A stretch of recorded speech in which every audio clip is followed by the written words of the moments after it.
ओम शांति। 7 फरवरी 2024 की साकार मुरली है। बाबा बोले, मीठे बच्चे, आत्म अभिमान विश्व का मालिक बनाता है, देह अभिमान कंगाल बना देता है, इसलिए आत्म अभिमानी भव। आज का प्रश्न है, कौन सा अभ्यास अशरीरी बनने में बहुत मदद करता है? उत्तर है, अपने को सदा एक्टर समझो। जैसे एक्टर पार्ट पूरा होते ही वस्त्र उतार देते हैं, ऐसे तुम बच्चों को भी यह अभ्यास करना है। कर्म पूरा होते ही पुराना वस्त्र छोड़ अशरीरी हो जाओ। आत्मा भाई भाई है, यह अभ्यास करते रहो। यही पावन बनने का सहज साधन है। शरीर को देखने से क्रिमिनल ख्यालात चलते हैं, इसलिए अशरीरी भव। ओम शांति। बाप बैठ बच्चों को समझाते हैं, क्योंकि बहुत बेसमझ बन गए हैं। 5000 वर्ष पहले भी तुमको समझाया था और दैवी कर्म भी सिखलाए थे। तुम देवी देवता धर्म में आए थे, फिर ड्रामा प्लान अनुसार पुनर्जन्म लेते लेते और कलाएं कमती होते होते यहाँ प्रैक्टिकली बिल्कुल ही नील कला हो गई है, क्योंकि ये है ही तमो प्रधान रावण राज्य। यह रावण राज्य भी पहले सतो प्रधान था, फिर सतो रजो तमो बना है, अब तो बिल्कुल ही तमो प्रधान है। अब इसका अंत है। रावण राज्य को कहा जाता है आसुरी राज्य। रावण को जलाने का फैशन भारत में है। राम राज्य और रावण राज्य भी भारतवासी कहते हैं। राम राज्य होता ही है सतयुग में, रावण राज्य है कलयुग में। यह बड़ी समझने की बातें हैं। बाबा को वंडर लगता है, अच्छे अच्छे बच्चे पूरी रीति न समझने के कारण अपनी तकदीर को लकीर लगा देते हैं। रावण के अवगुण चटक पड़ते हैं, दैवी गुणों का खुद भी वर्णन करते हैं। बाप ने समझाया है, तुम वो ही देवताएं थे, तुमने ही 84 जन्म भोगे हैं। तुमको फर्क बताया है, तुम क्यों तमो प्रधान बने हो। यह है रावण राज्य। रावण है सबसे बड़ा दुश्मन, जिसने ही भारत को इतना कंगाल तमो प्रधान बनाया है।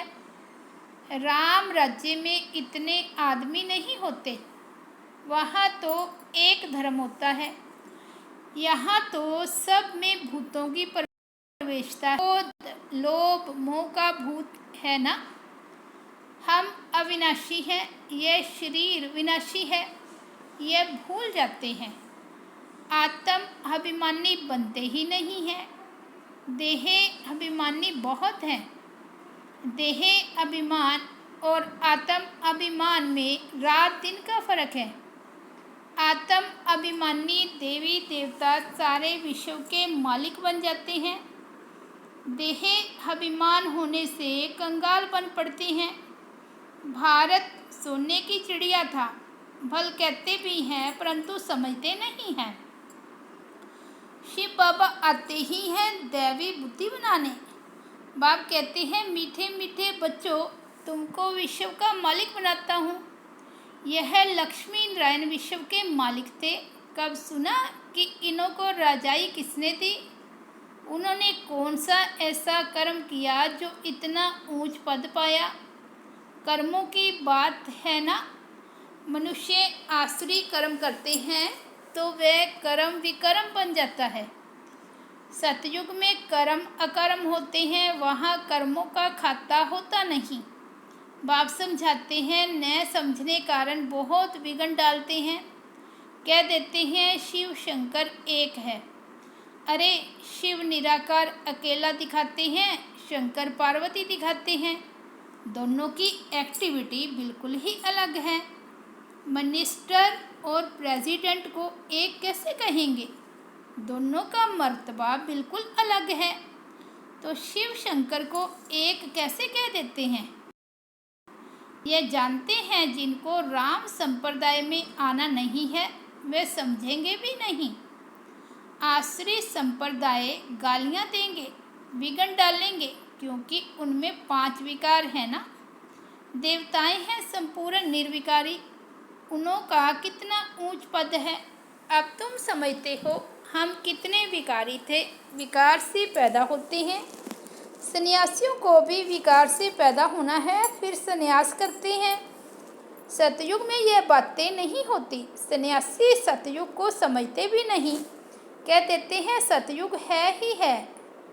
जैसे कहते हैं श्री कृष्ण हाजरा हजूर है, राधे भी हाजरा हजूर है। अनेक मत मतांतर, अनेक धर्म हैं। आधा कल्प दैवी मत चलती है जो अब तुमको मिल रही है। तुम ही ब्रह्मा मुख वंशावली, फिर विष्णुवंशी और चंद्रवंशी बनते हो। वे दोनों डिनेस्टी और एक ब्राह्मण कुल कहेंगे, इनको डिनेस्टी नहीं कहेंगे। इनकी राजाई होती नहीं, यह भी तुम ही समझते हो। तुम्हारे में भी कोई कोई समझते हैं, कोई तो सुधरते ही नहीं। कोई ना कोई भूत है। लोभ का भूत, क्रोध का भूत है ना। सतयुग में कोई भूत नहीं। सतयुग में होते हैं देवताएं जो बहुत सुखी होते हैं। भूत ही दुख देते हैं। काम का भूत आदि मध्य अंत दुख देता है। इसमें बहुत मेहनत करनी है, मस्ती का घर नहीं है। बाप कहते रहते हैं भाई बहन समझो तो क्रिमिनल दृष्टि न जाए। हर बात में हिम्मत चाहिए। कोई कह देते हैं शादी नहीं करोगे तो निकलो घर से बाहर, तो हिम्मत चाहिए। अपनी जांच भी की जाती है। तुम बच्चे बहुत पद्मा पदम भाग्यशाली बन रहे हो। ये सब कुछ खत्म हो जाएगा, सब कुछ मिट्टी में मिल जाना है। कोई तो अच्छी हिम्मत रख चल पड़ते हैं, कोई तो हिम्मत रख फिर फेल हो जाते हैं। बाप हर बात में समझाते रहते हैं, परंतु नहीं करते हैं तो समझा जाता है पूरा योग नहीं है। भारत का प्राचीन राजयोग तो मशहूर है। इस योग से ही तुम विश्व के मालिक बनते हो। पढ़ाई है सोर्स ऑफ इनकम। पढ़ाई से ही नंबरवार तुम ऊंच पद पाते हो। भाई बहन के संबंध में भी बुद्धि चलायमान होती है, इसलिए बाप उससे भी ऊंच ले जाते हैं कि अपने को आत्मा समझो, दूसरे को भी आत्मा भाई भाई समझो। हम सब भाई भाई हैं तो दूसरी दृष्टि जाएगी नहीं। शरीर को देखने से क्रिमिनल ख्यालात आते हैं। बाप कहते हैं बच्चे अशरीरी भाव, देही अभिमानी भाव, अपने को आत्मा समझो। आत्मा अविनाशी है। शरीर से पार्ट बजाया फिर शरीर से अलग हो जाना चाहिए। वे एक्टर्स पार्ट पूरा कर कपड़ा बदली कर देते हैं। उनको भी अब पुराना कपड़ा उतार नया कपड़ा पहनना है। इस समय आत्मा भी तमो प्रधान, शरीर भी तमो प्रधान है। तमो प्रधान आत्मा मुक्ति में जा नहीं सकती। पवित्र हो तब जाए। अपवित्र आत्मा वापस जा नहीं सकती। ये झूठ बोलते हैं कि फलाना ब्रह्म में लीन हुआ, एक भी जा नहीं सकते।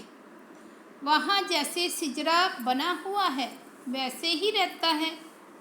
यह तुम ब्राह्मण बच्चे जानते हो। गीता में ब्राह्मणों का नाम कुछ भी दिखाया नहीं है।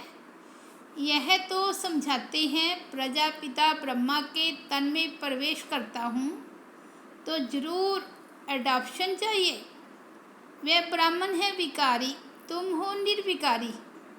निर्विकारी बनने में बहुत सितम सहन करने पड़ते हैं। ये नाम रूप देखने से बहुतों को विकल्प आते हैं। भाई बहन के संबंध में भी गिर पड़ते हैं। लिखते हैं बाबा हम गिर पड़े, काला मुंह कर दिया। बाप कहते हैं वाह, हमने कहा भाई बहन होकर रहो, तुमने फिर यह खराब काम किया। उसकी फिर बड़ी कड़ी सज़ा मिल जाती है। वैसे कोई किसको खराब करते हैं तो उनको जेल में डाला जाता है।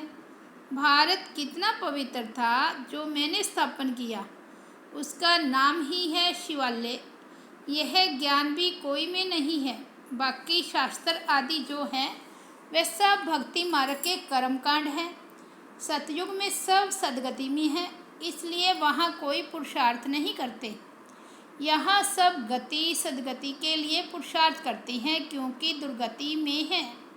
गंगा स्नान करने जाते हैं तो गंगा का पानी सदगति देगा क्या? वे पावन बनाएगा क्या?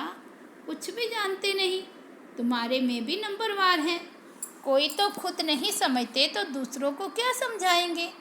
इसलिए बाबा भेजता नहीं, गाते रहते हैं बाबा आप आएंगे तो आपकी श्रीमत पर चलकर देवता बनेंगे। देवताएं रहते हैं सतयुग और त्रेता में। यहाँ तो सबसे जास्ती काम विकार में फंसे हुए हैं। काम विकार बगैर रह नहीं सकते। यह विकार है जैसे माई बाप का वर्षा। यहाँ तुमको मिलता है राम का वर्षा, पवित्रता का वर्षा मिलता है। वहाँ विकार की बात नहीं होती। भगत लोग कहते हैं श्री कृष्ण भगवान है, तुम उनको 84 जन्मों में दिखाते हो। अरे भगवान तो निराकार है, उनका नाम शिव है। बाप कितना अच्छी रीति समझाते हैं, तरस भी पड़ता है, रहम दिल है ना। ये कितना अच्छे समझदार बच्चे हैं। भबका भी अच्छा है, जिसमें ज्ञान और योग की ताकत है वो कशिश करते हैं। पढ़े लिखे को सत्कार अच्छा मिलता है, अनपढ़े को सत्कार नहीं मिलता है। यह तो जानते हो इस समय सब आश्री संप्रदाय हैं, कुछ भी समझते नहीं हैं। शिव और शंकर का अंतर तो बिल्कुल क्लियर है। वे है मूल वतन में, वह सूक्ष्म वतन में। सब एक जैसे कैसे होंगे? यह तो तमो प्रधान दुनिया है। रावण दुश्मन है आश्री संप्रदाय का, जो आप समान बना देता है। अब बाप तुमको आप समान दैवी संप्रदाय बनाते हैं। वहाँ रावण होता नहीं, आधा कल्प उनको जलाते हैं। राम राज्य होता है सतयुग में। गांधी जी राम राज्य चाहते थे, लेकिन वे राम राज्य कैसे स्थापन कर सकते? वे कोई आत्म अभिमानी बनने की शिक्षा नहीं देते थे। बाप ही संगम पर कहते हैं आत्म अभिमानी बनो, यह है उत्तम बनने का युग। बाप कितना प्यार से समझाते रहते हैं। घड़ी घड़ी कितना प्यार से बाप को याद करना चाहिए। बाबा आपकी तो कमाल है, हम कितने पत्थर बुद्धि थे, आप हमको कितना ऊंच बनाते हैं। आपकी मत बगैर हम और किसकी मत पर नहीं चलेंगे। पिछाड़ी को सब कहेंगे बराबर ब्रह्मा कुमार कुमारियाँ तो दैवी मत पर चल रहे हैं। कितनी अच्छी अच्छी बातें सुनाते हैं। आदि मध्य अंत का परिचय देते हैं, करैक्टर सुधारते हैं। अच्छा मीठे मीठे सिक्के लदे बच्चों प्रति माता पिता बाप दादा का याद प्यार और गुड मॉर्निंग। रूहानी बाप की रूहानी बच्चों को नमस्ते। हम रूहानी बच्चों की रूहानी बाप दादा को याद प्यार गुड मॉर्निंग और नमस्ते। धारणा के लिए मुख्य सार फर्स्ट पॉइंट है दृष्टि को शुद्ध पवित्र बनाने के लिए किसी के भी नाम रूप को न देख अशरीरी बनने का अभ्यास करना है। स्वयं को आत्मा समझ आत्मा भाई से बात करनी है। सेकंड पॉइंट, सर्व का सत्कार प्राप्त करने के लिए ज्ञान योग की ताकत धारण करनी है। दैवी गुणों से संपन्न बनना है। करैक्टर सुधारने की सेवा करनी है। वरदान है बीमारी कॉन्शियस की बजाय खुशी खुशी से हिसाब किताब चुकतो करने वाले साल कॉन्शियस भव। तन तो सबके पुराने हैं ही, हर एक को कोई ना कोई छोटी बड़ी बीमारी है, लेकिन तन का प्रभाव अगर मन पर आ गया तो डबल बीमार हो, बीमारी कॉन्शियस हो जाएंगे। इसलिए मन में कभी भी बीमारी का संकल्प नहीं आना चाहिए। तब कहेंगे सॉल कॉन्शियस। बीमारी से कभी घबराओ नहीं। थोड़ा सा दवाई रूपी फ्रूट खाकर उसे विदाई दे दो। खुशी खुशी से हिसाब किताब चुकता करो। आज का स्लोगन है, हर गुण हर शक्ति का अनुभव करना है, अर्थात अनुभवी मूर्त बनना है। अच्छा, ओम शांति। तो ये थे 7 फरवरी 2024 के बाबा के अनमोल महावाक्य। मुरली की हेडलाइन है, मीठे बच्चे, आत्म अभिमान विश्व का मालिक बनाता है, देह अभिमान कंगाल बना देता है, इसलिए आत्म अभिमानी भव। ओम शांति।